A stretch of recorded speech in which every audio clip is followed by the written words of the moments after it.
Hello again and welcome to DanWhiteBooks, the book review channel where we add insight into the worlds of literature, both for those who do read and those who don't. Today we'll be taking a slightly different approach with this book review and we'll be focusing on the author.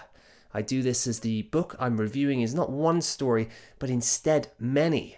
The author I speak of is perhaps one of the better known classical horror writers of the last 100 years and has certainly influenced many writers and creatives, from screenplay writers, authors and even game designers. My friends, strap in, this is perhaps the biggest book I've ever read.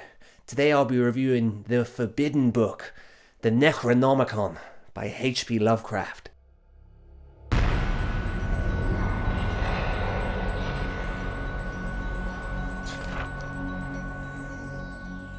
Looking at this book in a bookstore may give you the creeps, and that's kind of the point.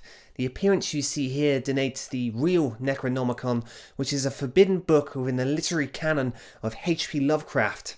The book within its fictional world denotes tales of elder gods, rituals, and dark magic. The book you see here simply contains the tales of Mr. Lovecraft, most of which are either short stories, although a few longer works are featured. So let's get into it. Are these stories any good? And should you commit such a lengthy time to reading them? Well, in short, yes. And if you hate horror, burn this book immediately. Or maybe just donate it to the charity shop. But if you don't like horror, I would certainly not pick up this book. Why do I say this? Well, H.P. Lovecraft is a true master of the horror genre, with perhaps one of the most far-reaching vocabularies I've ever encountered. His words are not used to ill effect, they are used to portray in chilling realism the greatest fear of all in man. And that is the fear of the unknown, the things we cannot seek to explain. Lovecraft somehow manages to portray the unimaginable without often needing to add precise detail. He instead details the absolute horror enveloping his characters and their failure to comprehend the disturbing entities around them through human comprehension and general understanding. The use of language conveys the undescribable horror via human perception of beings and entities from other realms and darker worlds, and when done well, your mind is left to attempt a construction of such imagery. However, instead you are left with a sickly feeling, knowing the fear and mystique alone is itself far greater than any entity you could possibly conjure. That is to say, certain creatures are beyond your ability to fully realize, so instead you are left with the feeling of having seen something you cannot rightly explain. While Lovecraft does a fantastic job at describing the undescribable as mentioned, he can also twist it on his head and put detail to worlds and cultures that are far from our own, and the experience is quite brilliant. Being born in 1890, Lovecraft's world, both in terms of influence and in terms of culture, was a very different place to our own. Although his body of work is not quite into the realms of science fiction, Lovecraft certainly flirts with the idea continually throughout his stories. There are tales of other races that have come from afar and certain technologies that are used in very evil ways. The idea of travelling through time, space and the very fabrics of reality was certainly something new for the period and holds up very well even today.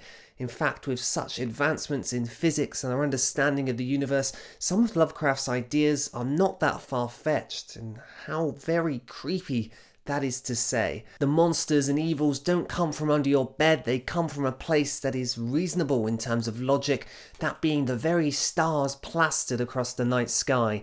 The greatest evils lurk in the furthest reaches of space, much like the bizarrest creatures we find on our own planet, lurking deep down within the very depths of our own oceans. Lovecraft knows this idea all too well, and will often speak of things hidden in the deep. Of course, this isn't all Lovecraft offers, and despite his brilliance with language, there are annoyances within his works some would certainly deem inappropriate, and rightly so. I will be coming to such points shortly, but first let me detail the use of characters throughout. Lovecraft isn't much for individual human characters, although there is one who appears within a few works, known as Randolph Carter. While Lovecraft falls short on memorable human protagonists, he more than makes up for it in his ability to conjure a great and fantastical monster, or rather gods as they are known in these works. Monster actually seems too tame a word, can you believe? And so Lovecraft often mixes horror with fantasy and likes to draw on the sciences of the time to create beasts and obscenities from inside and outside of reality, along with mass entities from far distant reaches in space. I'm sure you've heard of one of these great beings, known as Cthulhu.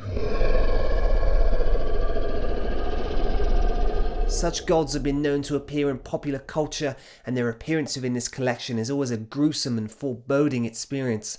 That may seem bad, but you have to remember, we're talking about horror here, and such occurrences are highly welcome. I must of course now address the elephant in the room, and anyone familiar with this author's work will know exactly what I'm talking about. As much as I enjoyed the stories in these pages, some of them being absolutely masterful in their conveyance of horror, the downright bizarre and freakishly unknown, Lovecraft as an author comes across as morally askew, exceedingly so in modern times, and sadly, although rare, but not nearly rare enough, this does come out in some of his works. To put it plainly, Lovecraft uses certain terms and descriptions regarding other races, other human races, that ruin his credibility as an author and tarnish certain works.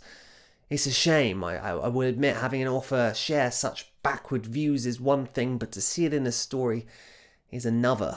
There is unfortunately one tale here that is ruined by such prejudice. I'm no stranger to seeing such things in older books, and if you are reading the classics, you may come across the odd lewd term here and there. This is unfortunately a part of history. Having detailed the good, I feel this collection should be judged on the merit of its writing and not of its author. One should not be afraid to delve into history, for it helps us to remember. Sometimes remembering the awful isn't a great experience, but there's a reason for why we should remember it. It makes us realize how we have changed. There is no doubt that the quality of writing within this collection is at times sublime, and within these pages I found some of the most chilling and disturbing horror tales I've ever read.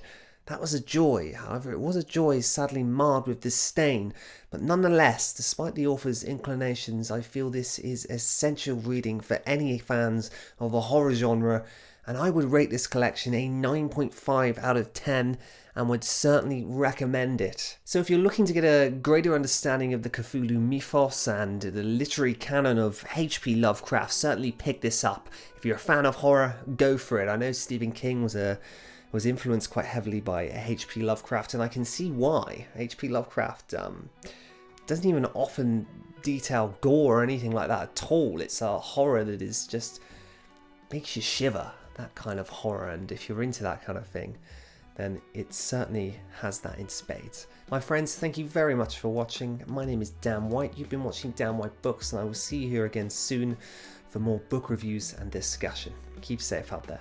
Bye bye.